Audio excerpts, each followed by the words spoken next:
Steven Corvi is the Republican hoping to unseat Congressman Seth Magaziner in November. Magaziner is the Democrat, Steven is the Republican. Steven, same questions for all the candidates. Let's get to it in your own words. What differentiates you from your opponents? Well, I think the first one is empathy. I am for the voters of Rhode Island, and I can actually empathize with a lot of the problems that they have, where I'm sorry to say the politicians that are in power today just don't.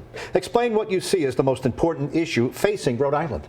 I think economy is if we can just sum it up, an economy, and that includes the bridge, infrastructure, all these things. We need to really shore up our finances so that we are taking care of the people of Rhode Island and not the special interest groups. How are you uniquely qualified for this job? Well, I do what I say and say what I do. All right. Give us an example of a policy or issue that you have changed your view on over the past 20 years. You felt one way, now you feel differently. Healthcare. And over the years, I always thought that, we had a good system in play, the private system. But I think at the end of the day, the final arbiter for healthcare for Americans all across the board should be the healthcare provider and not an insurance company. All right. And how are you uniquely qualified to address that? By essentially putting in bills into place on the floor of Congress that will make it formal that at the end of the day, if Gene, you need an operation, insurance company isn't going to determine it. Your doctor's going to make that decision. Okay. What question do you wish someone would ask you, and why? Well, there's a whole bunch, but let's start with the biggest one.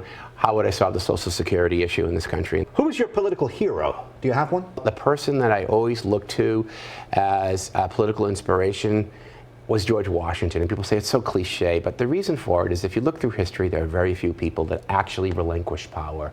He did that at the end of the American Revolution. What's the best advice you've ever received? Just to be yourself and to be honest.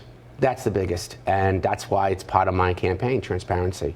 I will always be honest to people because I think the ultimate at the end of the day is that if I'm a public servant, that is the highest service that anyone can do. And they need to be transparent and they need to be honest. Get to know your candidates and watch all of our interviews with politicians running for office in our area on turnto10.com.